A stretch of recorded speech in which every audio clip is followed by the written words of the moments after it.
Every morning, the world wakes up and begins to move, effortlessly. We tap a screen and food arrives. We click a button and the package is on its way. We live surrounded by miracles of convenience. When we talk about the future of work, we imagine innovation, clean offices, smart robots, people working remotely in comfort. But the hidden world of work is not futuristic. It's ancient, just digitized.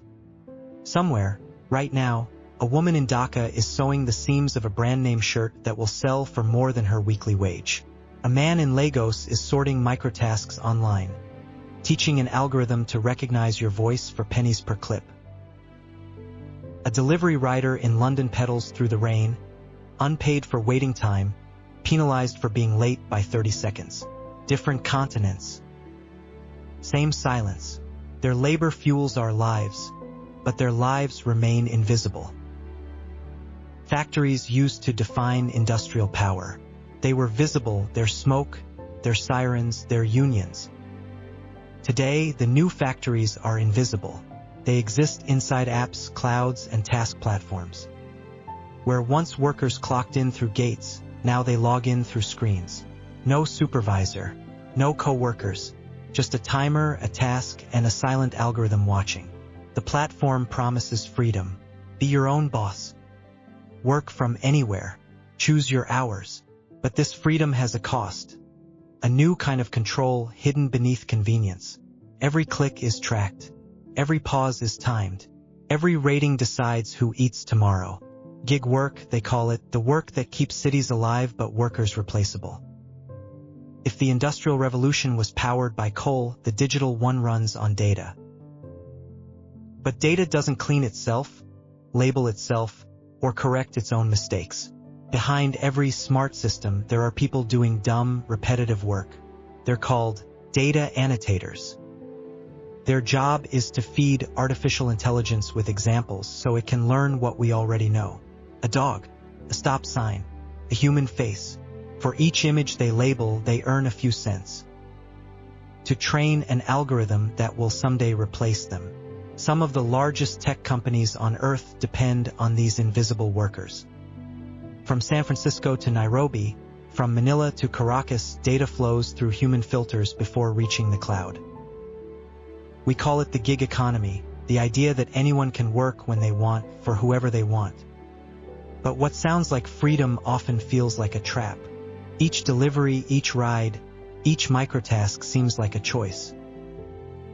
But the app decides who gets the next job, how far it goes, and how much it pays. You can decline, but decline too often and you vanish from the system. Invisible even among the invisible. The platform doesn't fire you, it simply forgets you exist. Across cities, gig workers live between schedules, chasing orders, waiting, hoping. They pay their own fuel, repair their own bikes, carry the risk the company avoids.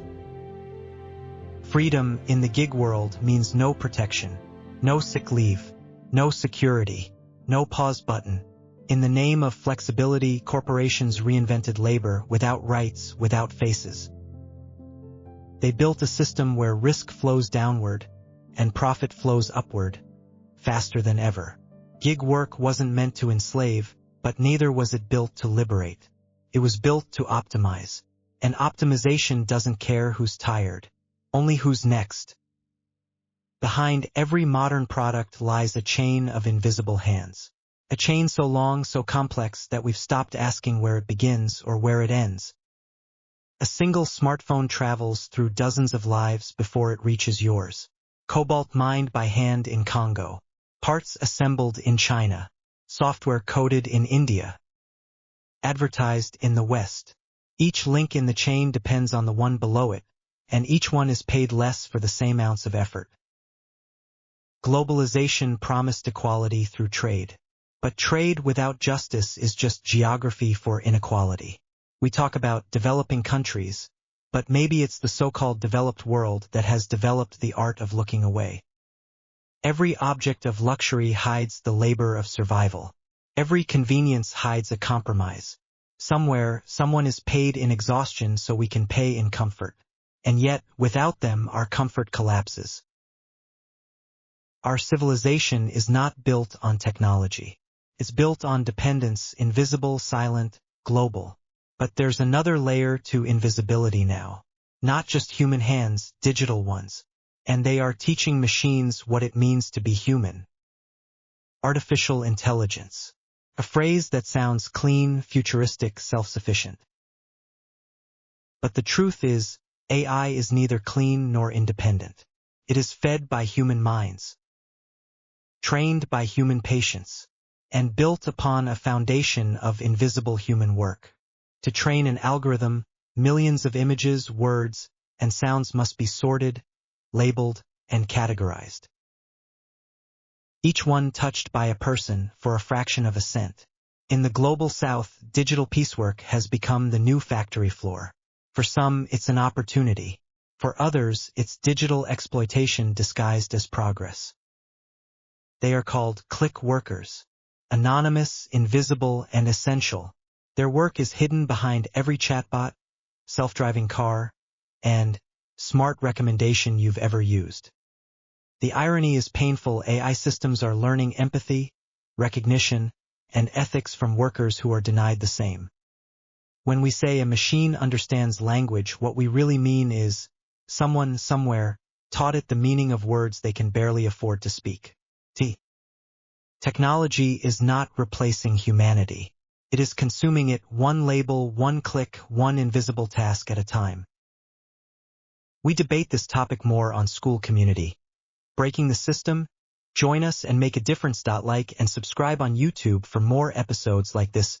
Support our work sending a heart in comments. One voice, one fight, one future.